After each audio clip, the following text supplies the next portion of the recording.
Right, good evening one and all. It's Terrible Tuesday and it's all done. So I'm going to do my washing up. The boys have just come in. They've just gone into the doggy day room. So I'm going to do my washing up for you guys, and then I'm going to do my apple pies. So, oh, let me put the selfie stick in the corner so that's nice and safe. There you go. How's that? Yeah. Right, I've got a little pink dress on. I don't think you've seen this one before. It's more like a vest top, as you can see, which says my bra strap. There you go. So I've got a little cardigan, keep my shoulders, my arms warm. It's really nice, comes down to my knees, really comfortable. I got this one off Vinted.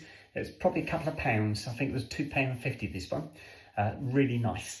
Cardigan I've had for ages. This is just one of my cardigans I've got in my cupboard. I've got loads of cardigans. Anyway, it's wash up time. So boys are in. They're going to have their crust in a minute once I've finished doing the washing up.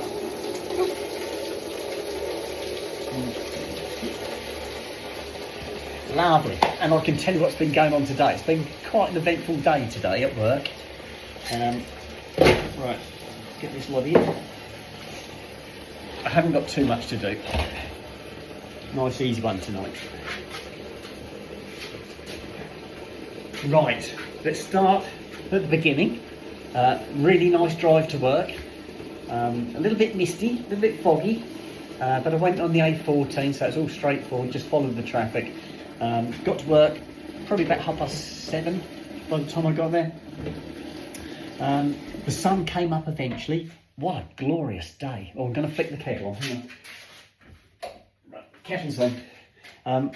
So the sun came out really nice. It was cold, but the sun came out and it was really lovely. Blue sky, really pretty. Anyway, work-wise, we hit the ground running today. It was manic. Loads of work. Loads and loads of jobs. Everybody kept going in the office and coming out saying, have you seen how many jobs are in the board? And the board was rammed with job cards, guys. Extremely busy day. So as soon as I walked in the workshop, I was handed a job card straight away. So straight into the MOTs as soon as I got there. It was MOT, service.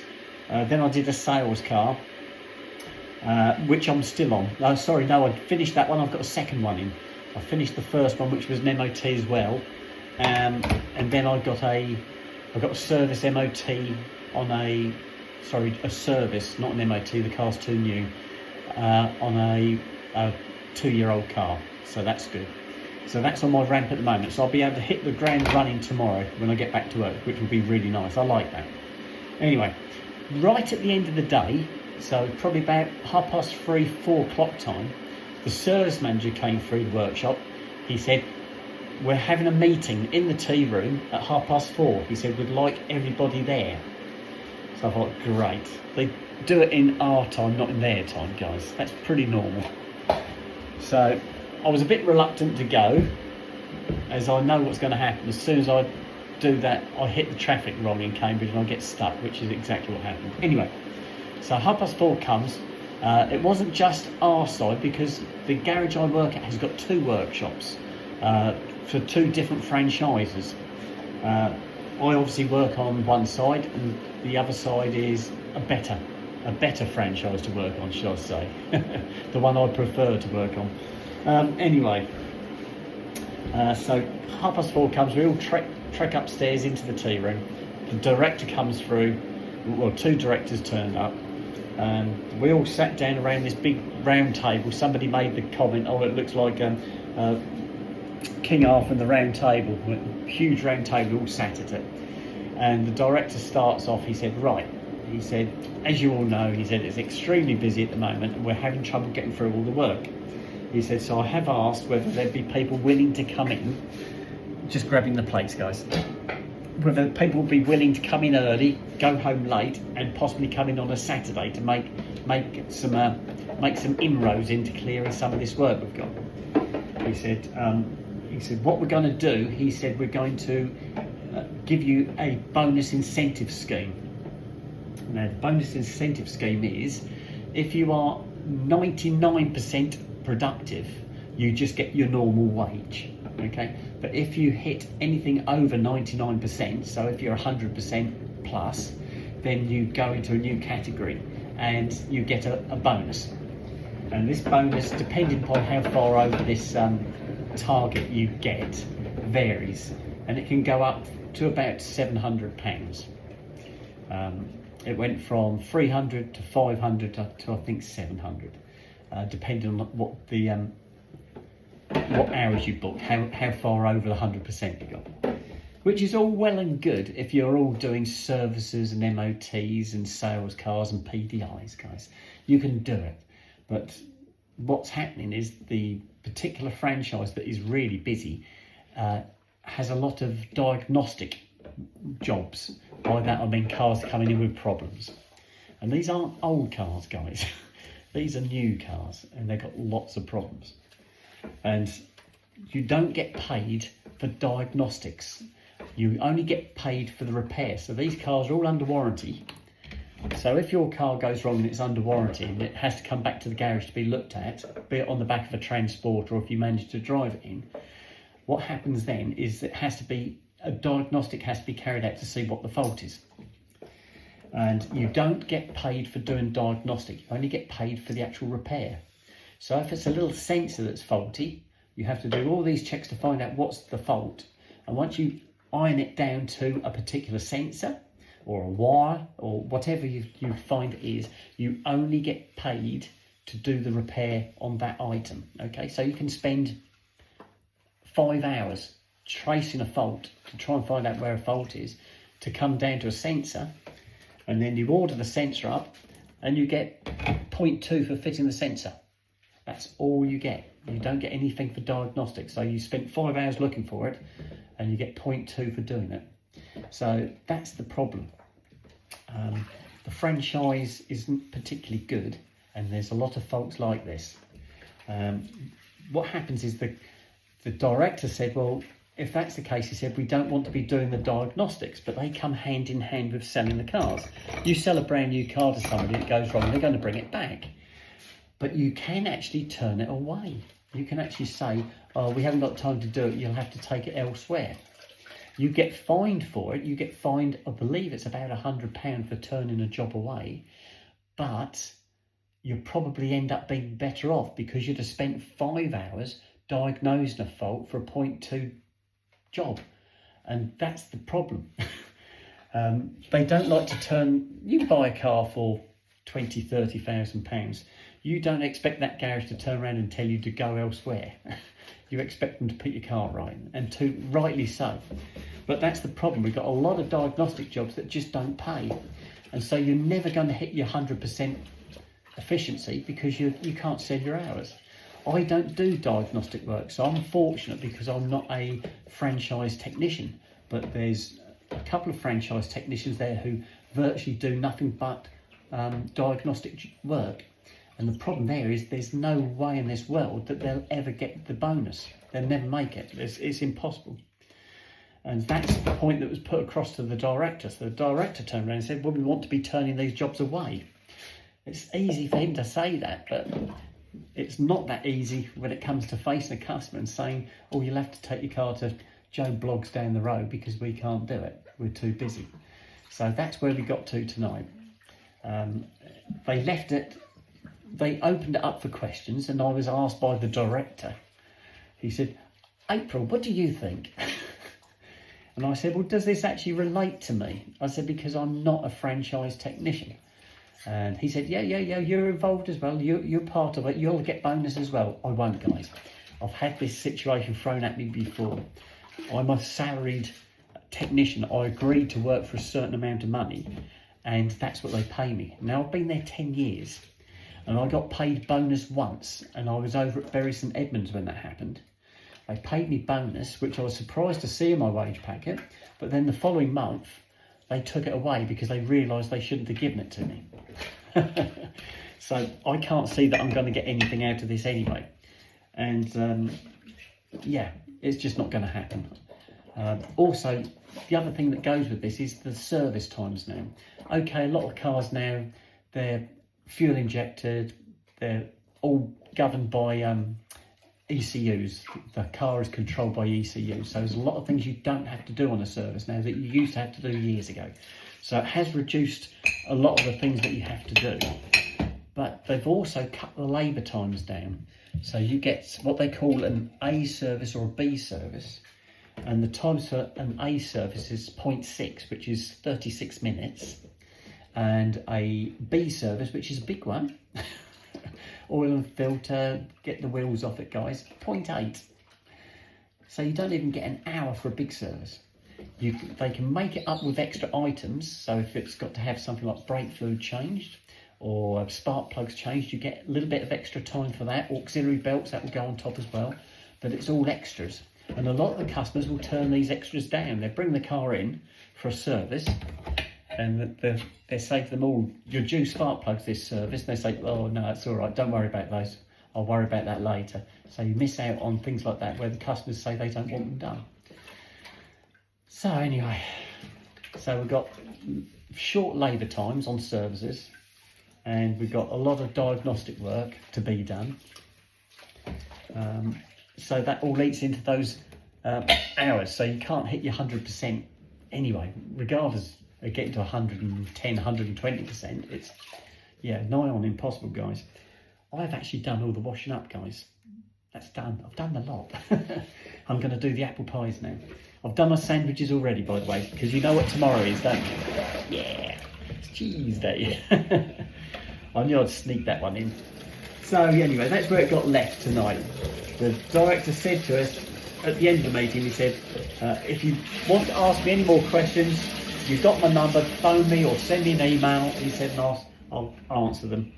But I can't see it's going to work. Nobody said anything walking out of the meeting. I think we all thought the same, that it's nigh on impossible to hit your target.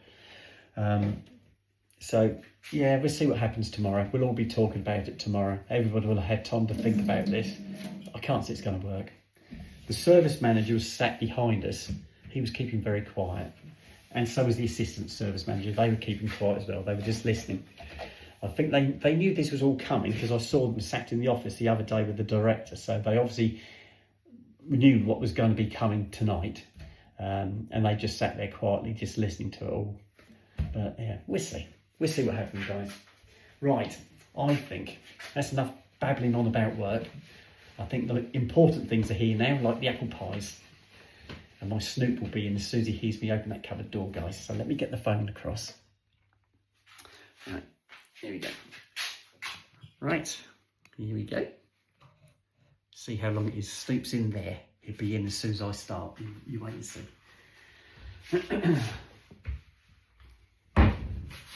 Right. Aha, here we go.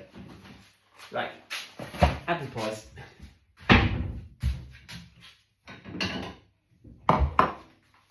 Waiting for him, he hasn't come in yet. There he is. Hello, hello, that's unexpected. Oh dear. Right, here we go. So I put a couple of videos on today. But one of the ones I put on was when somebody asked me how I came out to my parents. And so I trawled back through my old videos and found that one, and I thought, oh, that was really good. And I took that up Lavenham Airfield, and yeah, that was a lovely time in my coming out period. It's like a huge sigh of relief when I did that one. Like everything was sort of coming together. A kind of plan was starting to form in my head how I was going to go about doing what I was doing.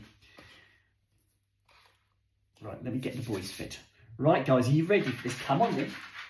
Right, okay, sit yourselves down, sit down, sit. Sooty, over here, Sooty, here. Right, now sit down, sit. Good boy, here, Snoop. Sit down, sit. Good boy, stay. Yes, good boys. Right, the boys have got their apple pie crusts. So yes, that was a really, really enjoyable day, that day I took that. Yeah, it was really good. There you go. Right, they've got the crust out of the box as well. Yeah.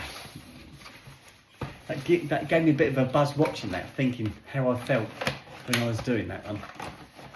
My sisters, that was quite funny because I had asked my mum and dad not to say anything until I formed some kind of plan how I was going to go about coming out. And I said, please don't say anything to anybody. And they said, no, that's all right. And then I got a phone call from my elder sister saying, I've spoken to mum and dad and I love you to death. Oh no. And then I thought it was going to happen anyway, guys. And it probably made it easier for them to find out that way than it was for me to actually sit down and talk to them. I did that with my 2 children, but my 2 sisters found out from my parents. And that was lovely. So my parents knew first, my sisters were second, then I told my son, then I told my daughter. So that's the order it was done in. That's a while ago now, but that was a fantastic time. It gave me a real buzz when it all happened. It's like huge sigh of relief that I wasn't sure how it was going to go down. I wasn't sure if they were going to push me out the front door and not want to see me again, or what was going to happen for them to do what they did and to embrace me and to accept what I was doing and to support me as they have all this time now. They've supported me, they've been there for me all this time. And my parents, they're elderly parents. My dad's now 90 years old. He was a little bit younger then when I came out, probably a couple of years ago now when I came out. And so, yeah, for him to be able to accept me like that, that was absolutely fantastic. Right, enough chatting. Let's get the custard out. I think I've nearly finished this one. I've got a spare one there. But that one there. I might just wring this one out this time. I nearly put it all on my bowl last night. I thought, no, I'll put it back in the fridge. I was being good.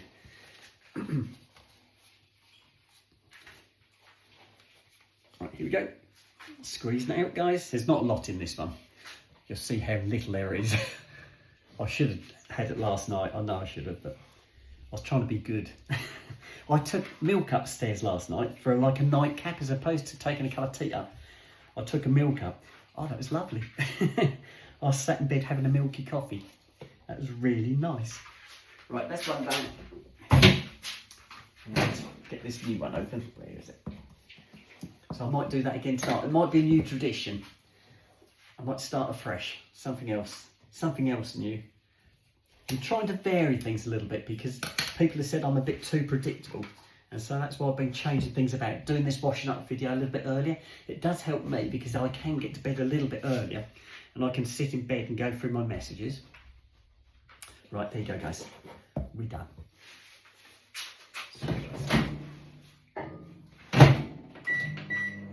Right, she's on. Put these away. Mind yourselves, it's all gone. And let's go back in the fridge. And those 2 go here. I'll grab a spoon, guys. Oops, sorry. There you go. That goes there. And I'll put my wheelie bin out tonight. Hopefully I've got the right bin. I think it's the blue bin tomorrow, the recyclable. I'll find out tomorrow. I'll see who else has put blue bins out. I think I'm right. There we go.